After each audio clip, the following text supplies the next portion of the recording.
Hi there, this is your narrator Allie, and I hope you are ready to relax and hear the story of a 10-year-old boy who inherits a battered crown, an empty palace, and a group of scheming advisors who try to auction him off to the highest bidder. Desperate to escape an unwanted match, he discovers a hidden bit of magic that grants him an endless purse of silver, only to learn that greed and carelessness can create punishments far more lasting than any curse. Some stories begin with the crowning of a king. This one begins with the end of one. In the small, wind-washed kingdom of Quok, the bells in the palace tower tolled one gray morning to announce that the reigning monarch had finally stopped breathing. People paused in market and lane to listen, then went back to their tasks with little more than a shrug. This was not cruelty, but weariness. Their king had lived loudly and selfishly. His passing felt less like a wound than the closing of a noisy tavern at last call. Yet death, even when convenient, leaves empty chairs. On that day, a thin boy of 10, who had until then been allowed to spin tops in quiet corners and run through back corridors, found a tarnished crown set upon his head. Around him, the palace stood nearly bare. The story of how it had come to this and what the child did about it is the tale of the Queen of Quok. Chapter 1. A Palace. Sold piece by piece. The king who had died had not always lived in such meager surroundings. When he first sat upon the throne, he inherited from his careful father a treasury rich with coin and jewels. Chests of gold stood stacked in vaulted rooms. Velvet bags bulged with gems that glittered like captured stars. The palace itself was a place of splendor. Floors hidden under thick carpets, walls softened by woven tapestries, tables heavy with silver and gold. It took the new king surprisingly little time to begin dismantling this inheritance. He discovered early that there existed a way of life known loosely by those who enjoyed it as riotous living. He had heard the phrase whispered with admiration among certain younger courtiers. It seemed, to his mind, to mean gathering as many entertainments as possible and pouring money over them like water. So he began. Night after night, the palace blazed with light. Feast followed feast.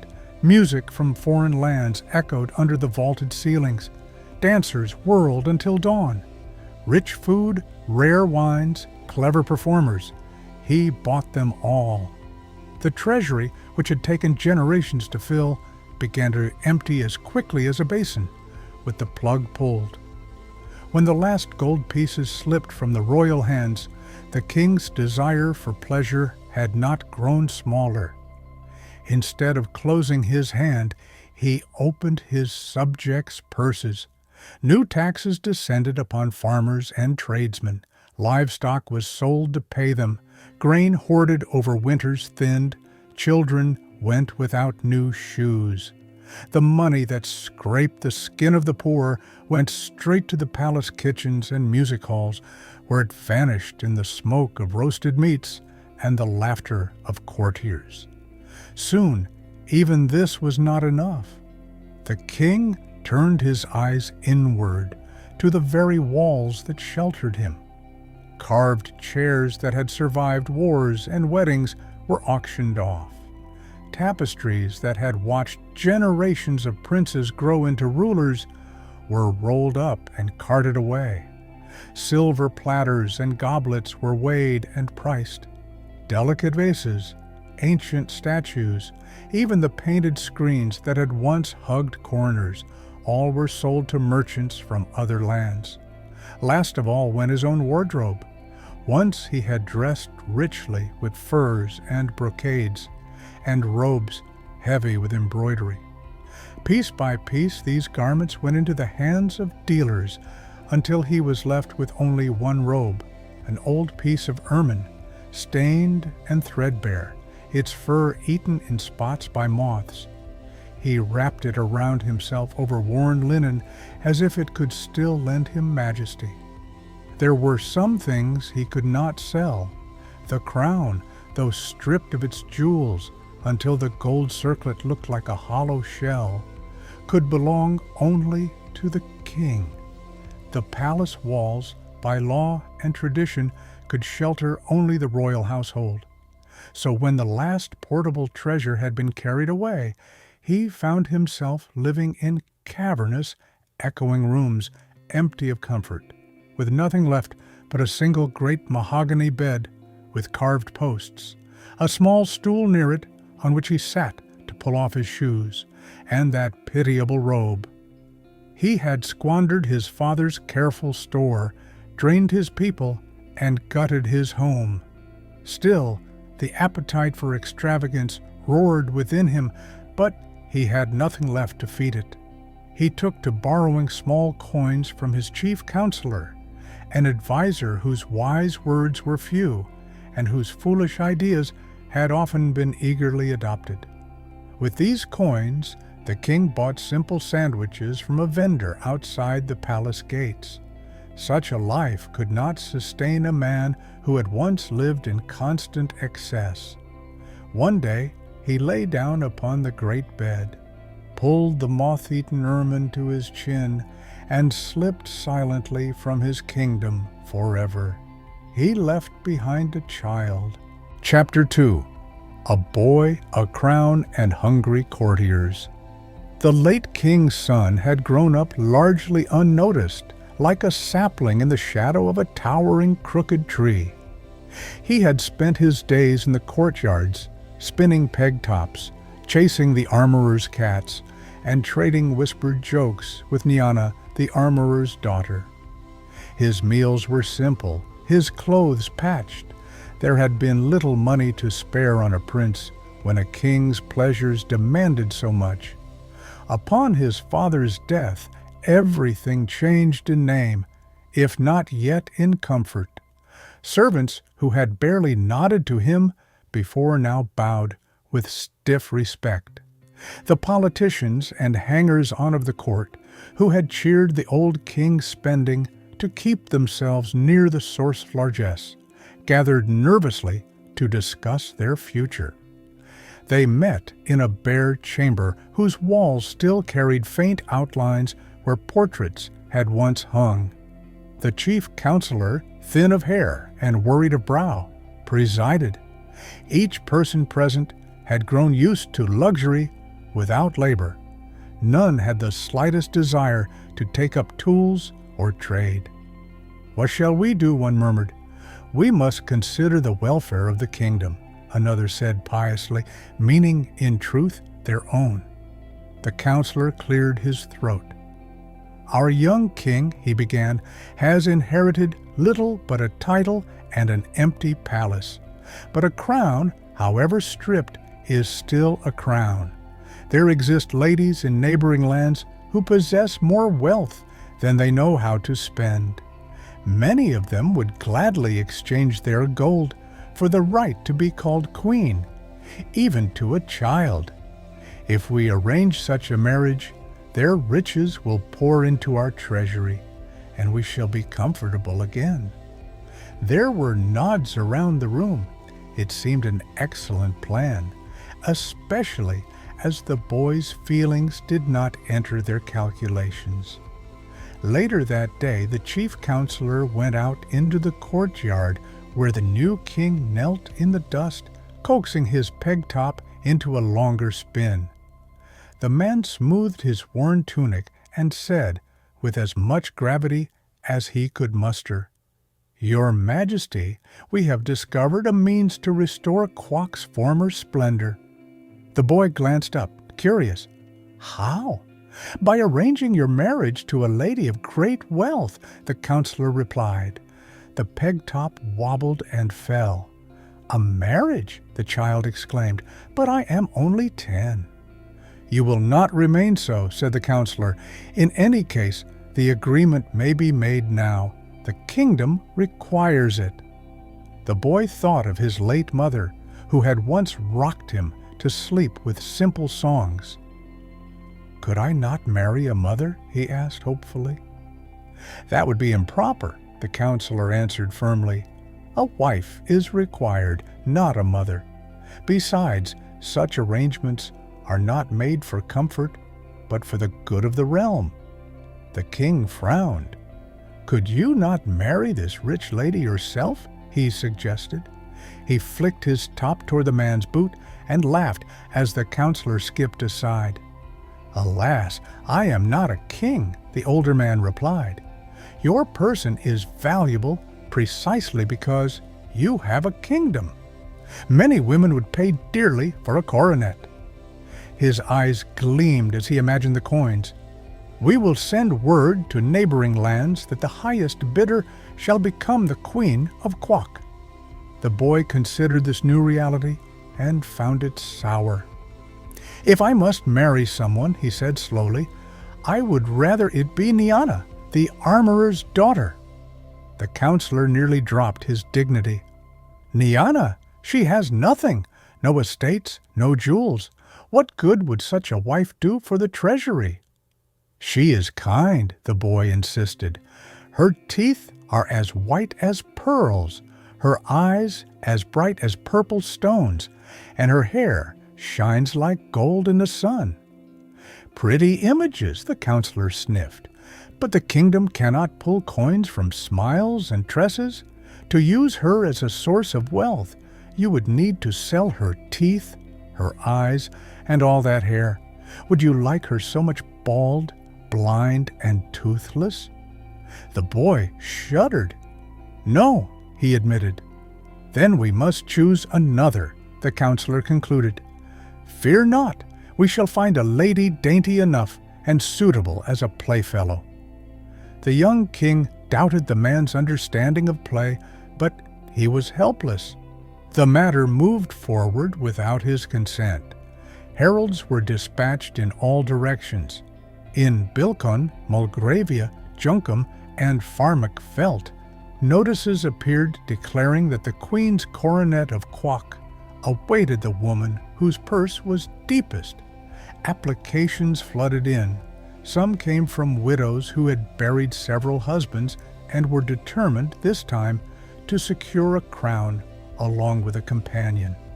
Others came from unmarried ladies who had inherited fortunes and preferred the dignity of royal status to the uncertainties of romance. There were so many responses that the court decided to auction the boy himself. It sounded harsh when stated plainly, so they wrapped the notion in finer language, but the truth remained. On a chosen day, in the nearly empty audience chamber, a crowd of rich women would bid for the right to marry the 10-year-old king. Chapter 3. The Auction of a Crown. On the morning of the auction, the palace woke before dawn. The chief counselor oversaw preparations with the importance of a general arranging troops. All the dignity they could muster had to be gathered around the shabby scene. First, the boy king was fetched from his small room. His face and hands were scrubbed until they tingled, and his hair was combed as smooth as the worn combs allowed. When they brought out the crown, it looked more like a relic than a symbol, a ring of metal dented and dull, pocked with empty settings where jewels had once lived. To make it fit the child's head, the counselor stuffed its lining with old scraps of newspaper until it perched precariously. His one suit of clothes, worn and patched, could not be replaced. There was no money for such luxuries. To disguise their condition, the old ermine robe was wrapped about him, its ragged fur trailing on the stone floor. From a distance and in dim light, it might almost have looked regal. The audience chamber had been stripped along with everything else. The high walls were bare stone. The only furniture that remained was the small stool on which the king now sat, and looming behind him, the massive mahogany bed he had inherited from his father. The bed had thick, carved posts and a heavy headboard, its polish dulled, but its solidity unchanged. Around the king, the courtiers and hangers-on arranged themselves in their finest garments. They had purchased these clothes back when gold still flowed. Now the satin and brocade were a last shield against the poverty creeping up from the streets. The men's bellies had begun to flatten.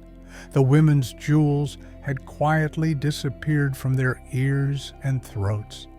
Still, from a distance, they presented a satisfyingly grand illusion.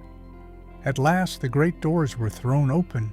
A stream of ladies entered, trailing scents of perfume and carriages. The boy watched them with a mixture of dread and curiosity.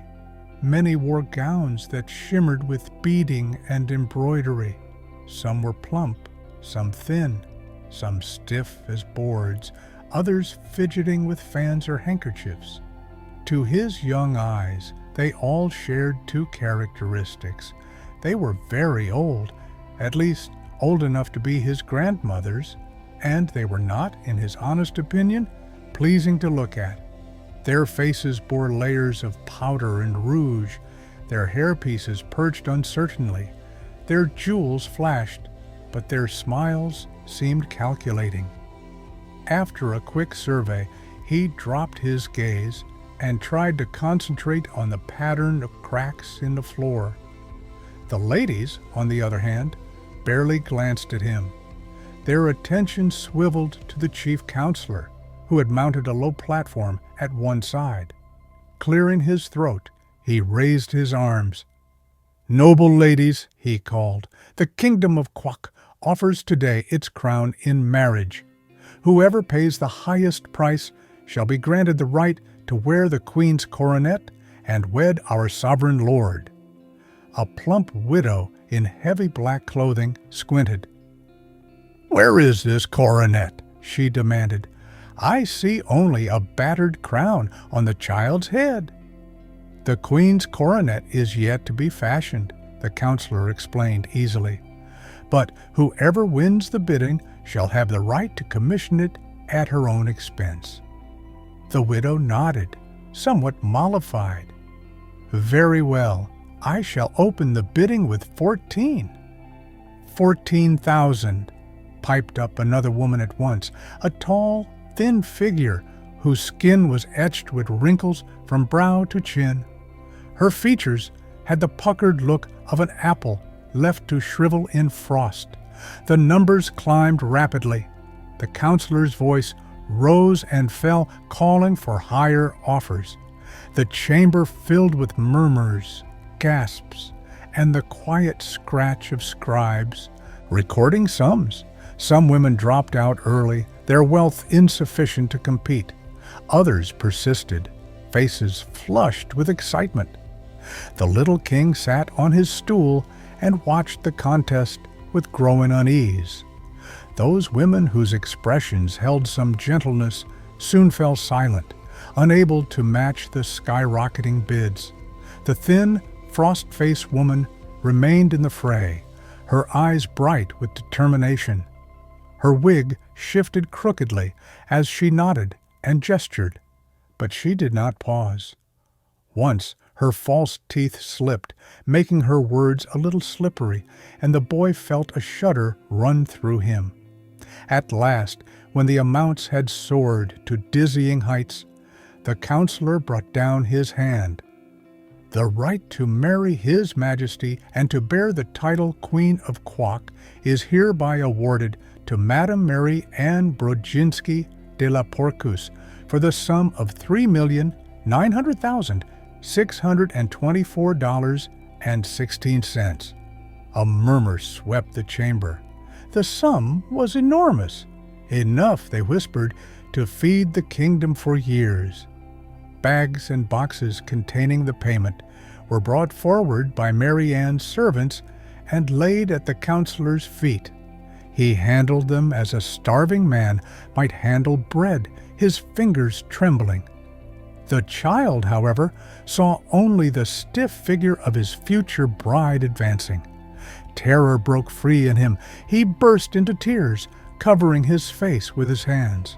Mary Ann, apparently unused to such defiance, stepped forward and boxed his ears sharply. The sting brought fresh sobs. The counselor hurried to intervene.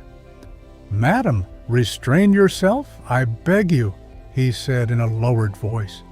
"Until the wedding, we must present this as a union born of affection, not arrangement. Discipline him as you like afterward, but for now, let the people believe it is a match of hearts."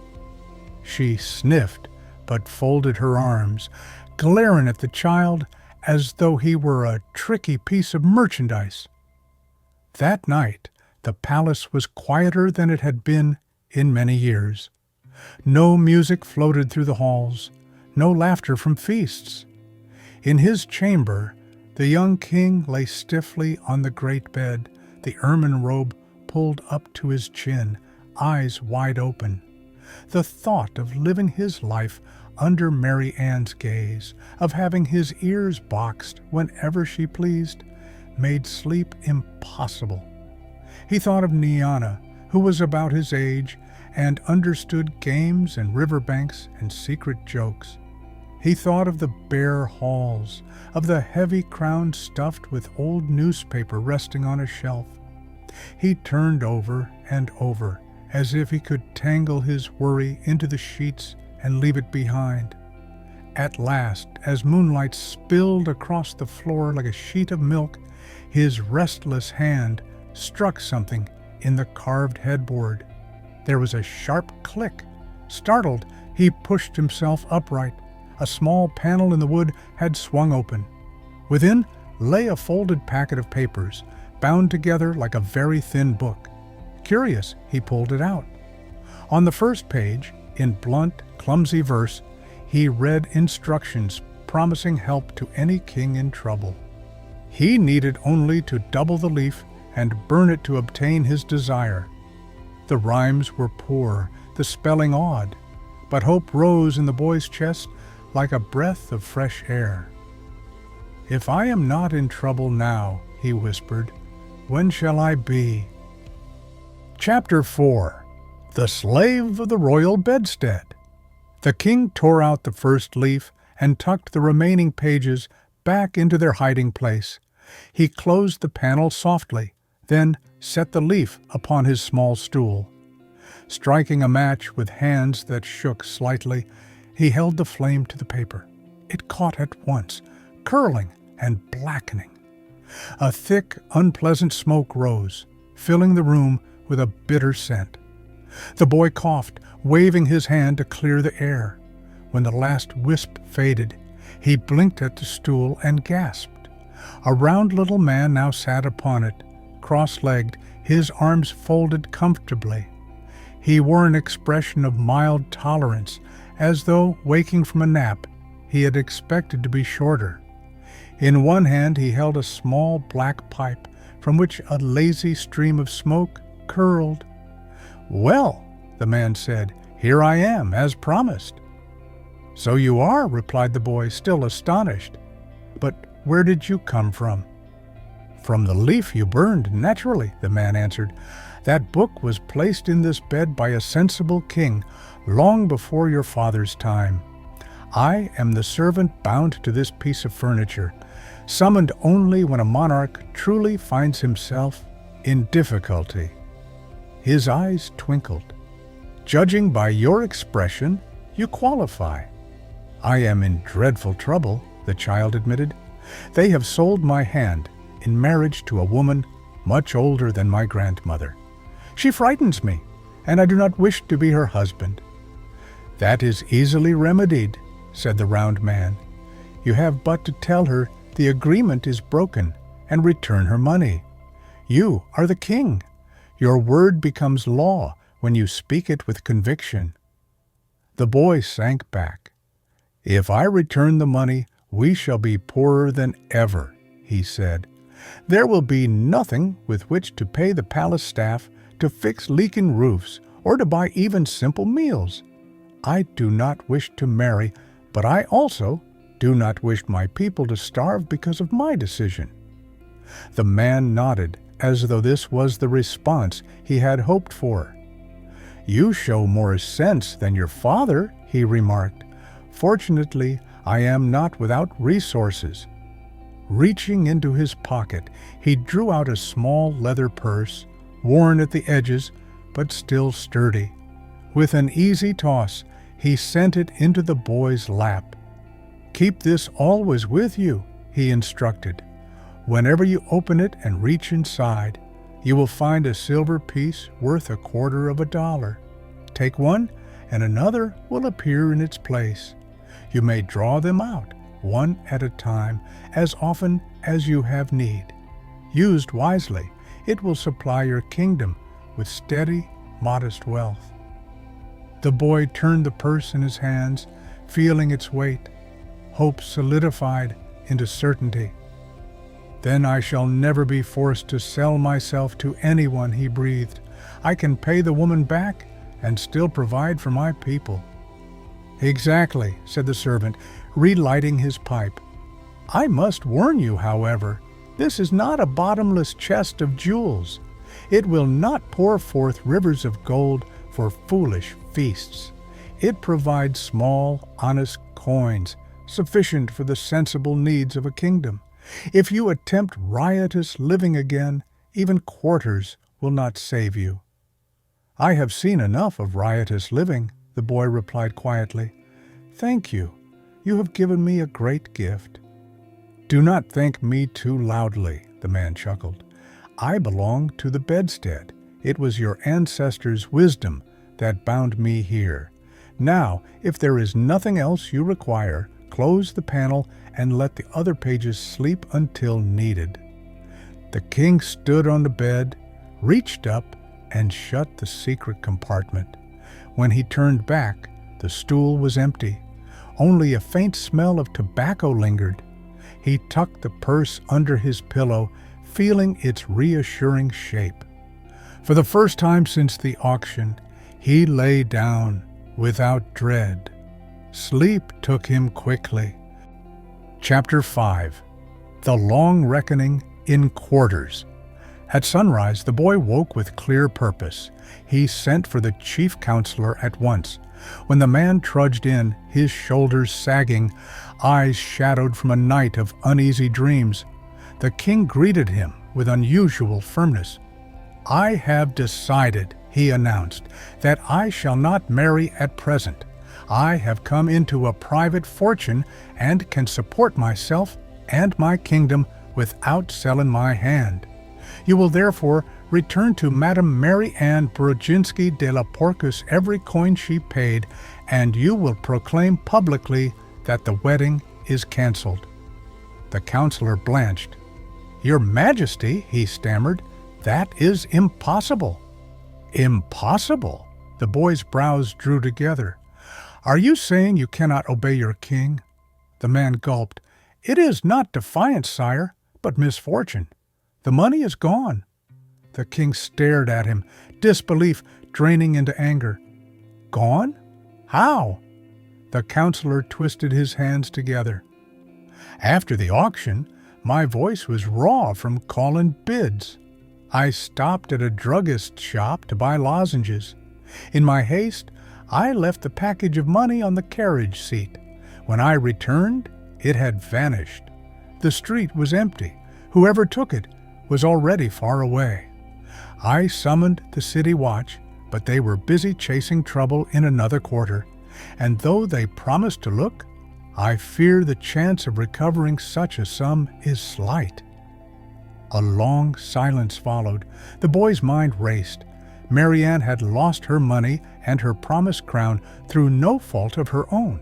To simply shrug and say, "So be it," felt as wrong as the marriage he had refused. "We must repay her," he said at last. "I will not marry her, nor will I allow harm to come to her in anger. The fault is yours, but the treasury is mine now. I will make good the debt, and you shall be the one to count it out." The counselor swallowed hard, half relieved that he would keep his head, half stricken at the thought of the work. "Do you possess so much money, sire?" he asked weakly. "I possess a purse that may provide it in time," the king answered. "Send for Mary Ann at once." When she arrived, she stormed into the chamber like a ship under full sail. Her wig sat at a defiant angle. Her eyes flashed. On learning that she would not become queen after all, she let out a wail of fury and promptly boxed the counselor's ears with such force that they rang. "Your money will be returned," the king announced, standing straight despite her glare. "Every coin, with interest for the night, it has been held." Mary Ann crossed her arms, face sour. "I care not how long it takes, so long as I receive every penny that is mine," she declared. "But I shall be watching closely. I know how greed nibbles." The boy drew the leather purse from his belt and handed it to the counselor. "Inside, you will find silver coins worth $0.25, he said. "You may remove only one at a time, yet there will always be another awaiting your fingers. Sit here in this hall. You, Mary Ann, will sit opposite. He will pass each quarter to you until the full sum of $3,900,624.16 has been repaid." Mary Ann's eyes narrowed, calculating. 4 quarters to the dollar, she muttered. "That makes, altogether, a very great many coins." "Indeed," said the king, "consider it the price of careless counsel and grasping ambition." With no chairs remaining in the stripped hall, the counselor lowered himself gingerly onto a corner of the floor. Mary Ann settled opposite him, skirts gathered around her knees. He opened the purse, reached in, and drew out a bright quarter. She snatched it, examined it from both sides, and dropped it into a sack. Another quarter waited in the purse. He pulled it out, passed it over, and felt yet another replace it. Again and again their hands moved, his dipping, hers receiving. The soft clink of coin on coin began to echo in a chamber. The king watched long enough to be certain the magic held. Satisfied, he left them to their task and went to eat a simple breakfast. From that day on, the counselor's life changed. Where once he had strutted at the king's elbow, whispering easy plans for spending, he now sat cross-legged on the floor from dawn to dusk, his fingers brushing the same small leather opening, his eyes blurring at the sight of endless quarters. Mary Ann grew old in front of him, her hair turning gradually from iron gray to white, her face sinking in around her bones. The king, meanwhile, used the purse for the kingdom's true needs. When roofs leaked in the palace or in the barracks, he took only enough quarters to hire workmen and buy tiles. When roads crumbled, he paid for repairs.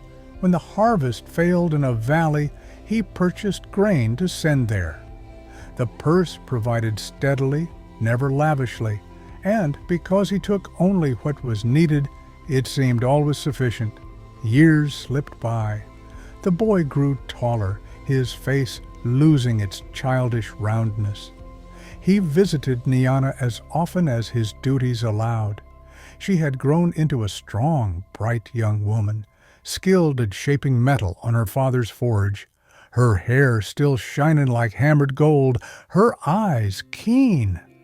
They spoke not as prince and subject, but as friends. When he was old enough to choose for himself, he asked her to become his queen, not because of wealth, which he did not have, but because she was the one person with whom he could imagine sharing both laughter and burdens. She agreed, though she insisted they keep their lives as simple as comfort allowed. Their wedding was modest and joyful. No one thought to bid for the crown this time. It sat firmly on the head of a monarch who had learned that its weight was not measured in gold. Children came to them, two lively little ones who scattered toys across the palace corridors and insisted on climbing anything climbable. Sometimes, on rain-soft afternoons, the family would walk together to the old audience chamber. There, in opposite corners, sat two figures who seemed almost carved from stone.